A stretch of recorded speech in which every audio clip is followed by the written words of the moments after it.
Oi, gente. A Jovem Pan tem sido alvo de várias denúncias por ter compactuado com o golpismo em vários pronunciamentos dos seus participantes, pronunciamentos que não foram questionados,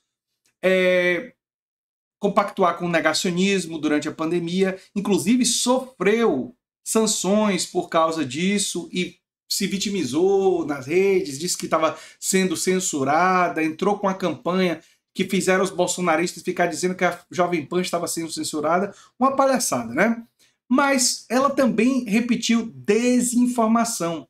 E por isso ela corre o risco de perder a concessão. E agora foi meio que se arrastando pedir desculpas para o Xandão, né? Então vamos ver esse vídeo que fala sobre isso, né? E vamos tecer alguns comentários, porque já passou da hora da mídia corporativa ser responsabilizada por difundir desinformação. Errar é humano. Todo mundo pode errar e emitir errata.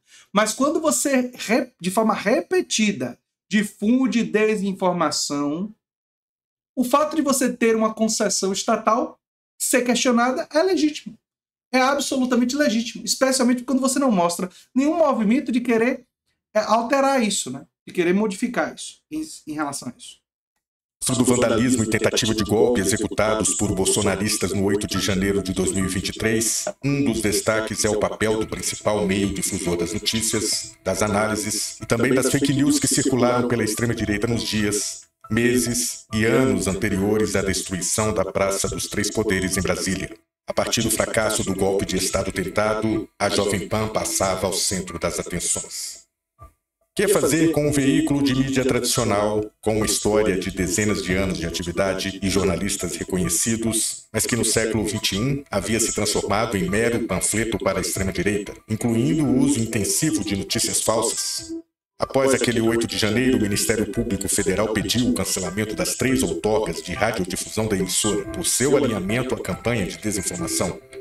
As informações constam da nova edição da revista Piauí. O empresário Antônio Augusto Amaral de Carvalho Filho, conhecido como Tutinha e dono da emissora, entrou em pânico. E aqui nem se trata de mero trocadilho com um de seus principais programas. Tutinha temia mais do que perder a concessão pública da sua Jovem Pan. Ele teve medo de ser preso. E diante dos fatos, esse temor dele não é injustificável, não. Porque é importante lembrar que existe uma responsabilidade do detentor da concessão em relação ao material. É claro que quando acontece um erro, o jornal emite um errata e tal. Mas quando você difunde notícias falsas, desinformação, alinhamento político, claro, o tempo todo, distorcendo a realidade, inclusive com coisas durante a pandemia que poderiam ser considerados crimes sanitários, e durante o 8 de janeiro, coisas que poderiam ser consideradas crimes contra a República Brasileira, não é? Isso daí cabe um julgamento, cabe a um tribunal avaliar. Mas existe essa possibilidade de ser considerado isso, não é? Não só a concessão pode ser perdida, mas as pessoas que definiam essa linha editorial podem ser criminalmente responsabilizadas. Então o medo dele não é uma coisa assim, loucura da cabeça dele, não. Tem razão de ser. Viajou a Paris e ficou lá semanas. Entra em cena então aquela que na época era uma das principais, se não a principal, estrela da Jovem Pan, o apresentador do Linha de Frente, programa diário da emissora que é uma caixa ressonante do pensamento mais extremista na direita do país. Tiago Pavinato, que foi aluno de Alexandre de Moraes na Faculdade de Direito, foi escalado para pedir desculpas ao ministro do STF. Era uma medida desesperada de quem de fato estava em desespero. Foram se rastejando pedir desculpas. Por que, em vez de pedir desculpa, não se compromete a que não vai mais divulgar esse tipo de coisa? Por que, não, em vez de pedir desculpas ao Xandão, por que não pede desculpas ao povo brasileiro? E começa a fazer programas destacando os erros divulgados, as informações erradas e o incentivo a atitudes antirrepublicanas e condena isso. Não é? Faz toda uma programação voltada para tentar reparar isso. Não vai fazer isso. Porque é uma coisa que o público deles, atual, não quer que eles façam. E se fizer, eles perdem esse público. Então eles preferiram botar a figura que foi aluno do Xandão para botar o rabo entre as pernas e pedir desculpas para ele. Enfim. Semanas antes, em dezembro de 2022, e com Lula já eleito presidente e já diplomado no cargo, a mesma Jovem Pan havia afastado o mesmo Thiago Pavinato, que ironizou o discurso do mesmo Alexandre de Moraes durante a mesma diplomação do presidente eleito. Na época, a Jovem Pan justificou o afastamento do apresentador. Postura inadequada. Pavinato respondeu afirmando que o discurso de Moraes havia sido obsceno e que fazer as caras e gestos de deboche em pleno ar havia feito bem a ele, Pavinato. Agora, após a reportagem da Piauí, o apresentador divulgou um vídeo em suas redes sociais. Ele confirma o encontro e como entrou em contato com o ministro do STF e presidente do TSE, mas nega que tenha ido pedir desculpas. Nada, eu não fiz nada antidemocrático. Aliás, tem uma pessoa que é veemente contra a estupidez, sou eu. E o 8 de janeiro foi uma estupidez. Fenomenal. O que eu fui lá e pedi ao ministro, na esperança de que este país voltasse aos trilhos da racionalidade, a esperança de que um professor de direito como eu pudesse raciocinar com a lógica jurídica, era se eu poderia encontrar uma porta aberta para perguntar o sentido das decisões. Porque me interessa não só como jornalista, mas também como professor de direito comum.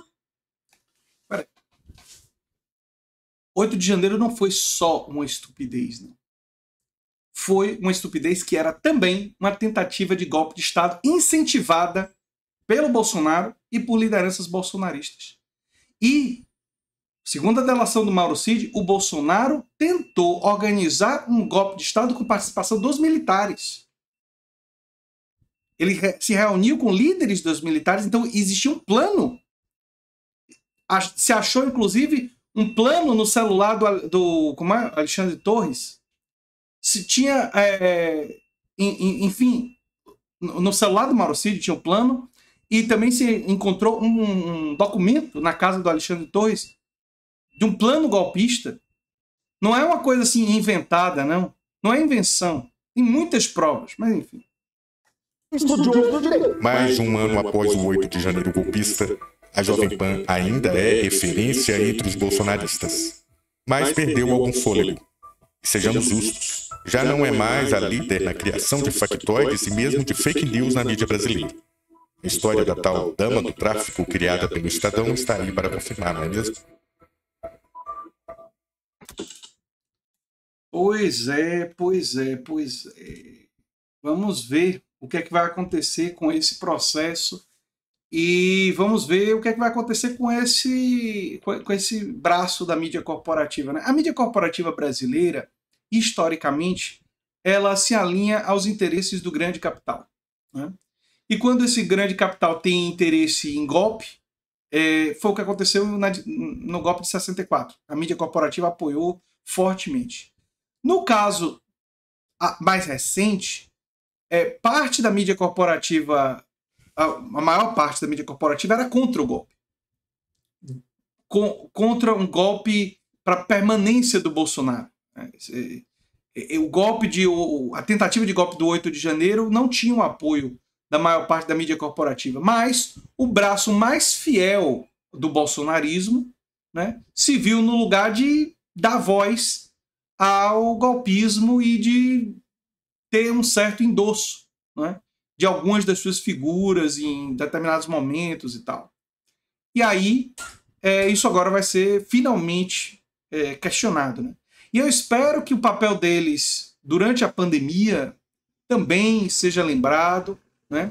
Agora que o Gonê vai abrir a caixa de Pandora ali da CPI da pandemia, vamos ver a responsabilidade que setores da mídia corporativa tiveram durante a pandemia. Acho que seria uma coisa muito boa para a história do Brasil, muito boa para a vida dos brasileiros, né?